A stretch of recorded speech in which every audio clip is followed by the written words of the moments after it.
ఎంత ప్రయత్నించినా ఉద్యోగం దొరక్క విసిగిపోయిన గోపాల్ క్లినిక్ పెట్టి బయట బోర్డిలా రాయించాడు. ట్రీట్మెంట్ ఫీజు 500, నయం అవ్వకపోతే రూ. 1000 రిటర్న్ ఇస్తాం. బోర్డు చూసిన సాయి రూ. 1000 వచ్చే ఛాన్స్ దొరికిందని సంబరపడి క్లినిక్లోకి వెళ్ళాడు.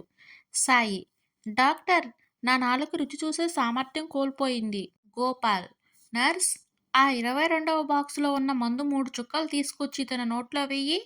సాయి: ఛీ, ఇది పెట్రోల్ డాక్టర్. గోపాల్: సూపర్, మీ నాలుకకు రుచి తెలుస్తుంది. 500 ఫీజు ఇచ్చి వెళ్ళండి. కొన్నాళ్ళకి తన పోగొట్టుకునేది సంపాదించుకోవడానికి మళ్ళీ వచ్చాడు సాయి. సాయి: డాక్టర్, ఈ మధ్య నాకు ఏదీ గుర్తుండడం లేదు. గోపాల్: నర్స్, ఆ 22వ బాక్స్లో ఉన్న మందు 3 చుక్కలు తీసుకువచ్చే తన నోట్లో వెయ్యి.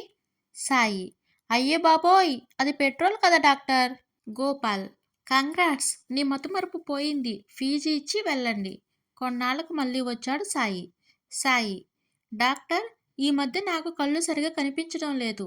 గోపాల్: అయ్యో, దీనికి నా వద్ద మందు లేదండి. సరే, ఈ రూ. 1000 తీసుకోండి. సాయి: డాక్టర్, మీరిచ్చింది రూ. 10 నోటు. గోపాల్: గ్రేట్, మీ చూపు మళ్ళీ తిరిగి వచ్చింది. ఫీజు ఇచ్చి వెళ్ళండి.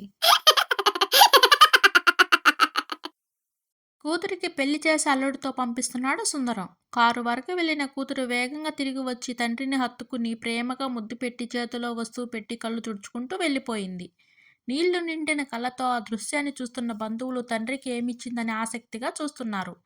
చేతులు తెరిచి చూసుకున్న సుందరం: ఇది నా జీవితంలో సంతోషకరమైన రోజు.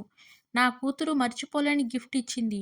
ఇది ఎప్పుడో తనకు ఇచ్చా, నాకు తిరిగి దక్కదు అనుకున్నా అని తన చేతిలో ఉన్న క్రెడిట్ కార్డుని సంతోషంగా అందరికీ చూపించాడు. డాక్టర్: ఏమైందమ్మా? సరోజ: మా ఆయనకి పొరపాటున ఎలుక పడిన కూర పెట్టాను డాక్టర్. మా ఆయన చూసుకోకుండా ఎలుకను తినేశారు. డాక్టర్: అంత పెద్ద సమస్య కాదులే, నువ్వు కంగారు పడకు. సరోజ: సరే సార్, ఎలుక తింటే ఏమన్నా అవుతుందని ఆ వెంటనే ఎలుకల మందు తినిపించాను. మంచిదేగా.